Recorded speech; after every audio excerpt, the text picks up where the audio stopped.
Assalamualaikum warahmatullahi wabarakatuh. Kali ini, LS Horor akan membawakan sebuah kisah yang berjudul Perumahan Kota Kembang.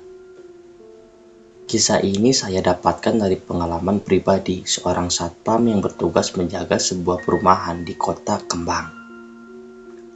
Seperti biasa, nama tempat dan nama toko sudah saya samarkan agar tidak ada kesalahpahaman buat kedepannya. Sebelum mendengarkan cerita ini, disarankan bagi kalian untuk subscribe dan nyalakan lonceng notifikasinya, agar kalian tidak ketinggalan cerita terbaru dari channel ini. Tanpa lama-lama lagi, kita masuk ke dalam ceritanya.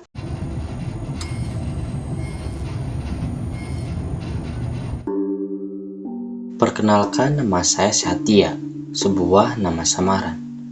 Umur saya sudah menyentuh kepala 3. Saya berprofesi sebagai satpam di salah satu perumahan di Kota Kembang. Saya menggeluti profesi ini semenjak lulus SMA. Lebih tepatnya, kurang lebih sudah hampir 13 tahun lamanya. Tentu saja, bagi kami melihat hal aneh atau mereka yang tak kasat mata sudah sangat lumrah bagi kami. Dan kali ini, saya akan menceritakan salah satu pengalaman mistis saya ketika sedang berjaga di malam hari. Kisah dimulai ketika pada waktu itu, ada salah satu orang kecelakaan di dalam perumahan tersebut. Memang, perumahan yang satu ini dibuka untuk umum, jadi banyak orang luar yang masuk sekedar untuk berfoto-foto atau menongkrong di daerah sekitaran perumahan. Letaknya yang sangat strategis dan dihiasi pemandangan yang sangat indah, membuat perumahan ini kerap kali didatangi oleh orang umum.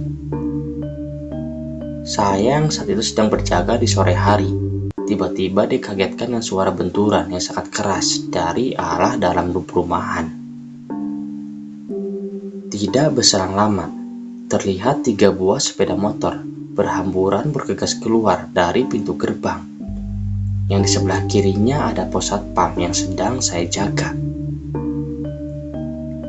Dasar bocah zaman sekarang tidak ada tata keramanya, keluar masuk main sono aja, gumam saya sembari melihat miris para pemuda tersebut.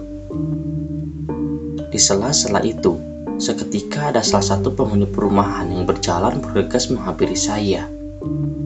Dengan raut mukanya yang terlihat gelisah, dengan deru napas yang sedikit terengah-engah, dengan perlahan menghampiri saya. "Mas Satya, ada yang kecelakaan di atas," ucap orang tersebut dengan nada yang terburu-buru. "Ah, yang bener Pak. Terus sekarang gimana ada keadaannya?" Jawab saya dan masih tidak percaya karena orang tersebut sering sekali mengibuli saya, membuat saya sedikit tidak percaya akan apa yang orang tersebut bicarakan. "Benar Mas Satya, keadaannya begitu tragis karena kepalanya membentur salah satu tiang lampu," tegas orang itu kembali. Mendengar dari nada bicaranya yang cukup serius, saya pun akhirnya mempercayai informasi yang diberikan orang tersebut dan bergegas menghidupkan sepeda motor saya dan menuju tempat kejadian yang orang tadi maksud. Ternyata, setibanya di sana, terlihat kerumunan para warga sedang mengurumi salah satu jasad wanita yang sudah terbujur kaku, tergeletak di atas aspal dengan kepala yang terus mengeluarkan darah. "Sepertinya dia meninggal," dengar saya dari salah satu obrolan warga. "Iya benar, kayaknya meninggal," ucap warga yang lain. Tidak lama setelah itu, terdengar suara sirine ambulan, disusul dengan salah satu mobil polisi bergegas menghampiri tempat kejadian tersebut. Garis-garis polisi terpasang melingkar di tempat kejadian itu. Para relawan ambulan langsung membawa tubuh si korban ke dalam mobil dan bergegas menuju rumah sakit terdekat dari perumahan tersebut. Para saksi diminta keterangan oleh para polisi guna untuk menjadi bahan bukti terhadap kedua orang tua si korban. Tadi sebelum kejadian si korban ini sedang berkendara sembari menggunakan HP, Pak. Dan entah kenapa motor yang dikendarai oleh korban tiba-tiba oleh ke kanan dan menabrak tiang listrik dengan kencang, ucap saksi mata tersebut terhadap polisi. Polisi pun terus mengumpulkan bukti-bukti dengan mewawancarai para saksi mata tersebut. Darah yang berceceran di jalan aspal ditutup dengan tanah oleh para warga yang lain. Dan sekilas, polisi tersebut pun mendapat kabar bahwa si korban telah meninggal dunia di perjalanan menuju rumah sakit. Singkat waktu di kemalaman harinya, suasana perumahan yang terbilang ramai seketika menjadi sepi setelah insiden kecelakaan yang terjadi tadi sore. Biasanya, para pemuda kerap mendatangi saya ke pos satpam guna sekedar mengobrol atau memainkan papan catur. Malam itu tidak ada sama sekali. Hanya ada saya sendiri yang berdiam di pos satpam tersebut. Saya pun mencoba untuk menyalakan televisi yang berada di sana, guna untuk menghilangkan rasa jenuh saya menunggu pagi hari tiba. Di sela-sela itu, seketika turun kabut yang sangat tebal, disusul dengan turunnya gerimis hujan, menambah kesunyian di malam itu. Saya pun memutuskan untuk menyeduh segelas kopi hitam, guna menghangatkan suhu tubuh yang terasa sudah sangat dingin. Teguk demi teguk saya minum kopi hitam tersebut, dengan sesekali menyedot sebatang rokok sambil menyender di dinding pos satpam tersebut.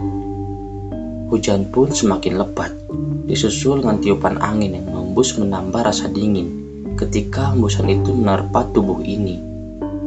Gila, tumben dingin banget, gumam saya dalam hati sembari menyilangkan kedua tangan di atas dada saya. Malam pun semakin larut, hujan pun mulai reda. Kala itu jam menunjukkan pukul 1 malam. Saya yang harus segera berkeliling untuk menjaga keamanan perumahan. Segera mengambil kunci motor saya dan segera bergegas menghidupkannya. Dan setelahnya, segera berkeliling, menyusuri setiap jalanan perumahan tersebut. Kala itu, tidak ada segelintir orang pun di jalanan. Hanya terdengar suara binatang malam yang menjadi teman saya di keheningan malam tersebut. Mungkin karena telah turun hujan, membuat para penghuni perumahan tersebut telah tertidur dengan pulas. Biasanya setiap saya berkeliling pada jam 1 atau 2 malam, masih terlihat aktivitas para pemuda yang sedang menongkrong di salah satu bangunan perumahan tersebut. Akan tetapi, sekarang batang hidungnya pun tidak kelihatan. Dengan perlahan, terus saya pacu sepeda motor saya dengan sesekali terdengar rolongan anjing yang terdengar penuh arti. Gila, sepi banget dah. Kayak perumahan mati aja, gumam saya memecah keheningan di malam hati itu. Ketika sedang asik mengobrol dengan diri sendiri, terlihat dari kejauhan ada seorang yang sedang berjalan memunggungi saya. Terlihat perawakan seorang wanita dengan jaket hitam menggunakan sepatu putih sedang berjalan sendirian di kesunyian malam itu. Melihat itu, saya pun segera menancap pedal gas motor saya dan bergegas menghampiri seorang wanita tersebut. "Mau kemana, Neng?" tanyaku terhadap wanita tersebut. Akan tetapi, pertanyaan saya hanya dibalas oleh gelengan kepala dengan tidak keluar sebersih suara dari wanita tersebut. Melihat itu, saya pun kembali menanyakan hal itu kepadanya, dan sekarang terdengar suara lirih dan berat keluar dari wanita itu. "Saya mau ke Blok H, Mas. Mau ngambil darah saya yang ketinggalan." Mendengar jawaban dari wanita itu membuat saya tertegun sejenak. Karena apa yang dimaksud wanita itu dengan berucap mau mengambil darah yang ketinggalan? Di sela-sela saya sedang berpikir, tiba-tiba wanita tersebut memalingkan wajahnya menghadap saya. Saya pun yang menyadari wanita tersebut telah memalingkan wajahnya, seketika langsung melihat wanita tersebut. Astagfirullah, ucapku dengan nada sedikit tinggi, karena terlihat wajah dari wanita tersebut seperti ada retakan dari bagian keningnya, dan terlihat darah yang merembes keluar dari sela-sela retakan keningnya itu, dan terlihat bentuk mata yang seperti tidak ada korneanya, dengan mulut yang menyeringai menatap saya.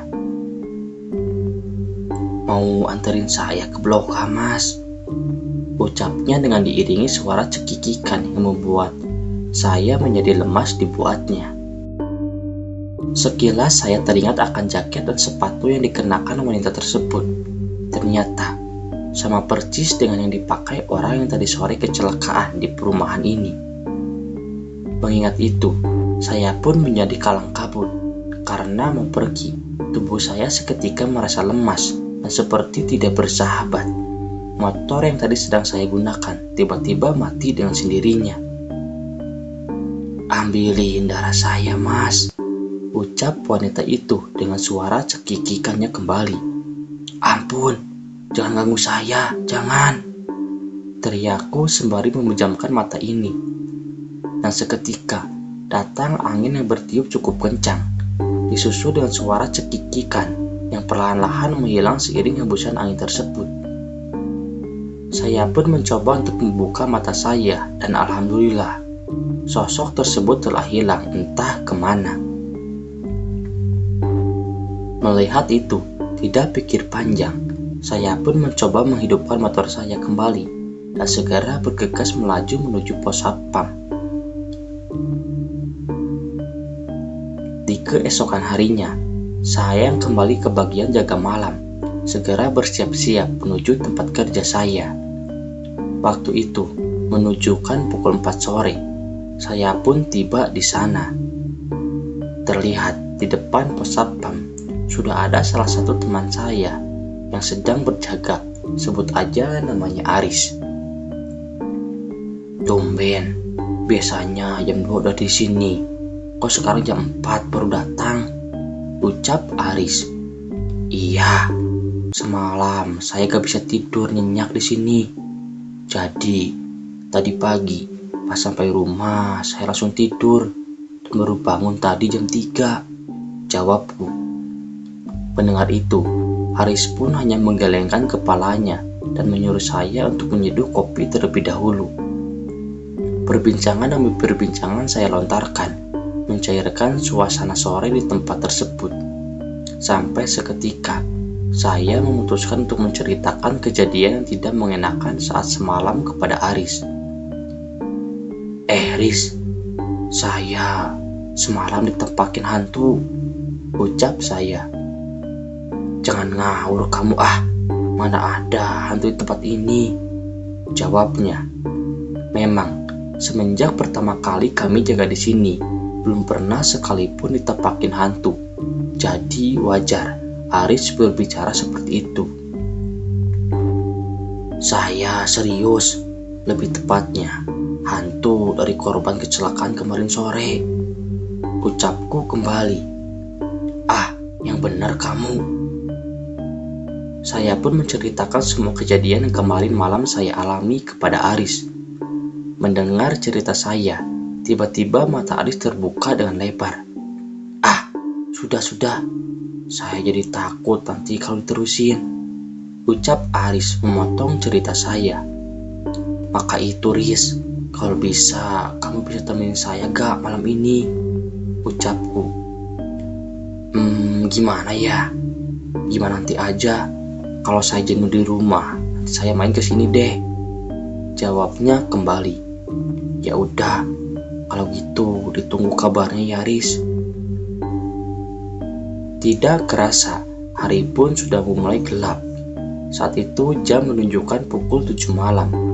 Tibalah bagi saya untuk bagian jaga, dan Aris terlihat sudah siap-siap untuk pulang.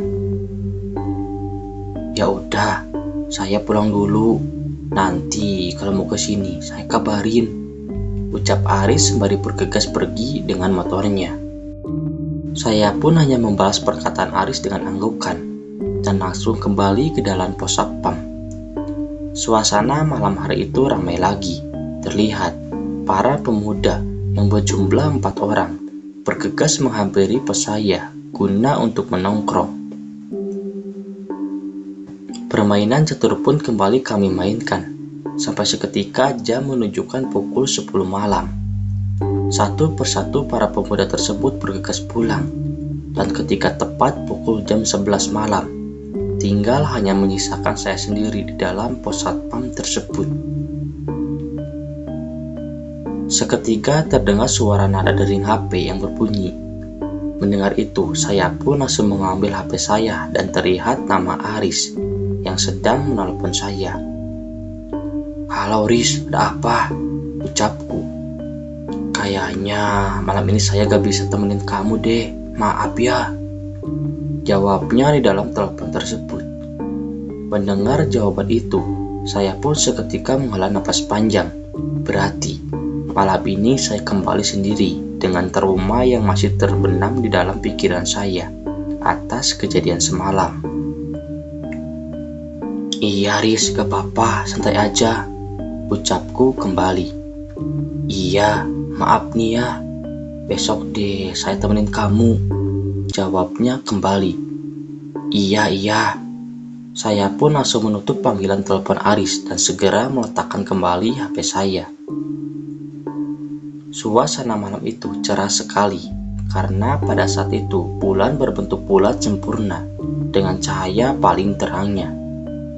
Saya pun segera menyeduh segelas kopi hitam kesukaan saya dan langsung meneguknya, disusul dengan sebatang rokok yang menjadi pelengkap penikmat malam itu. Tidak kerasa, malam pun semakin larut. Kala itu jam menunjukkan pukul 2 subuh. Saya yang seharusnya segera berkeliling menyusuri perumahan, malam itu mengurungkannya dan lebih memilih berdiam diri di dalam pos satpam tersebut.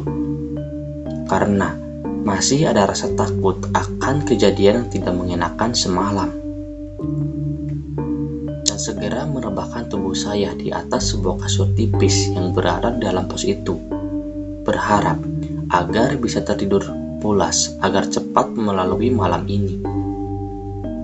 Akan tetapi, di sela-sela saya sedang mencoba memejamkan mata, sekilas terdengar suara lolongan anjing yang begitu panjang. Dan seketika terdengar suara rintihan tangis dari arah belakang pos saya. Jangan mulai," gumam saya dengan rasa takut ini dan mencoba menghiraukannya.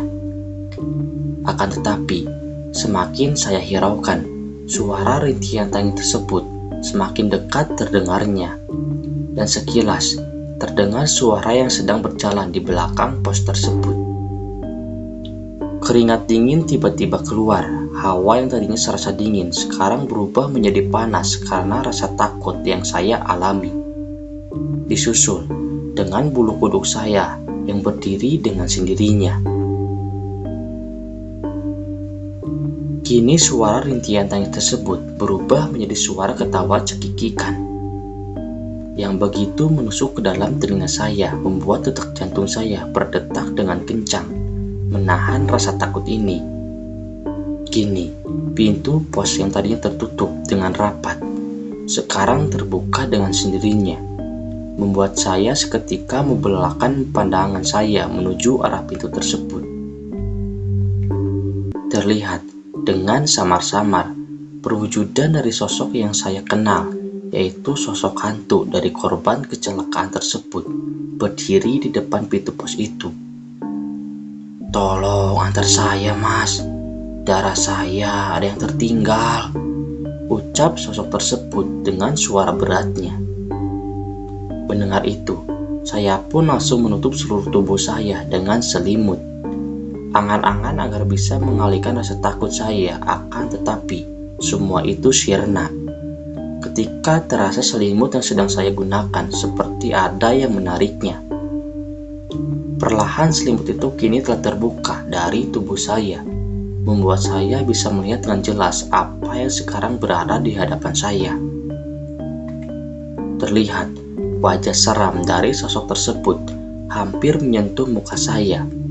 Wajah yang dipenuhi dengan darah menetes dari sela-sela retakan daripada keningnya. "Tolong jangan ganggu saya, jangan ganggu!" teriak histeris saya melihat wajah seram sosok tersebut.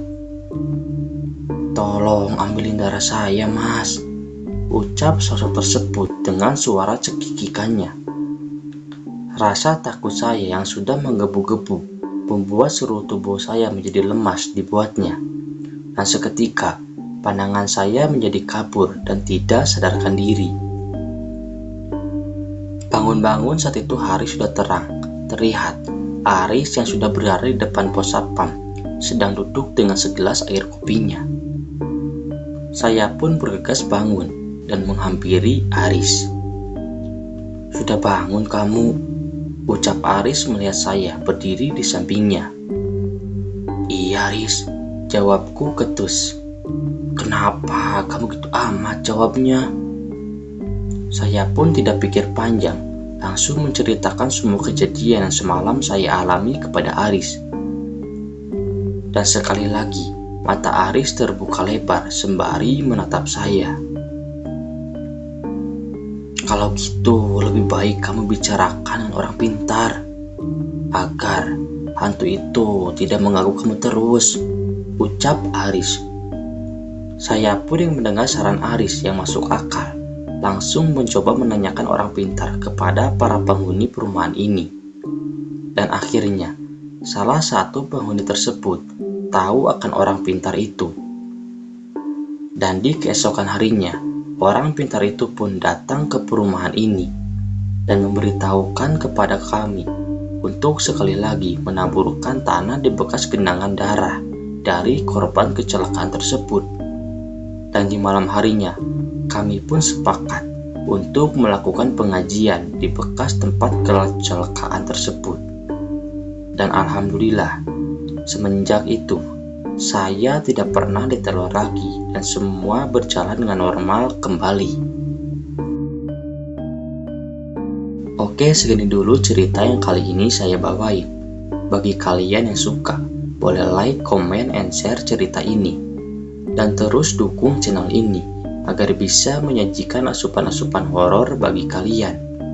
Dan salam horor.